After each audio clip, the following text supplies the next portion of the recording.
ఏమైనా స్వీట్ తినాలనిపించినప్పుడు అప్పటికప్పుడు టేస్టీగా ఈ పాల తలకల పాయసం ఎలా చేసుకోవాలో చూసేయండి. ముందుగా గిన్నె తీసుకొని 1 గ్లాస్ ఆఫ్ వాటర్ వేసుకొని కొంచెం ఉప్పు వేసుకొని వాటర్ అయితే హీట్ చేసుకోండి. వాటర్ హీట్ అయ్యేలోపు 1 కప్ బియ్యపిండి తీసుకొని హీట్ అయిన వాటర్ని పోసుకొని ముద్దగా కలుపుకోండి. కలుపుకున్నాక పొడిపిండి చేతికి రాసుకొని ఇలా చేసుకోండి. ఇలా రావట్లేదు, కష్టంగా ఉందనిపిస్తే సెకండ్ మెథడ్ ట్రై చేయండి, వచ్చేస్తుంది. ఇంకా నేను ప్రెగ్నెంట్‌తో ఉన్నప్పుడైతే మా పక్క ఆంటీ నాకు ఈ పాయసం చేసుకొచ్చి అయితే ఇచ్చారు. నాకైతే చాలా నచ్చింది. ఇక మళ్ళీ క్రేవింగ్స్ ఉండే నాకు పాయసం తినాలని ఆంటీ దగ్గరికి వెళ్ళి మరీ అడిగి చేయించుకొని సెకండ్ టైం నేను ట్రై చేశాను, వచ్చేసింది. కొంచెం కష్టం అనిపిస్తది. ఒక 2 టైమ్స్ ట్రై చేస్తే వచ్చేస్తది, అంతే ఈజీ. ఇక ఈ పాయసంకైతే మనకి 3, 4 ఇంగ్రీడియెంట్సే పడతాయి, ఎక్కువేం పట్టవు. కానీ మనకి హెల్త్ బెనిఫిట్స్ కూడా మంచిగున్నాయి ఈ పాయసంలో.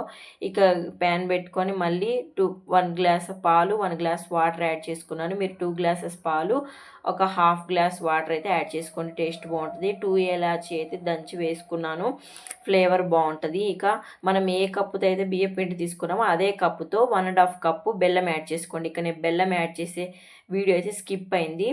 కొంచెం పంచదార కూడా యాడ్ చేసుకోండి, టేస్ట్ బాగుంటుంది. ఇంకా యాడ్ చేసుకున్న తర్వాత అయితే మంటను లో ఫ్లేమ్లో పెట్టుకొని బాగా దగ్గరికి అయ్యే వరకు మరిగించుకోండి ఇలా.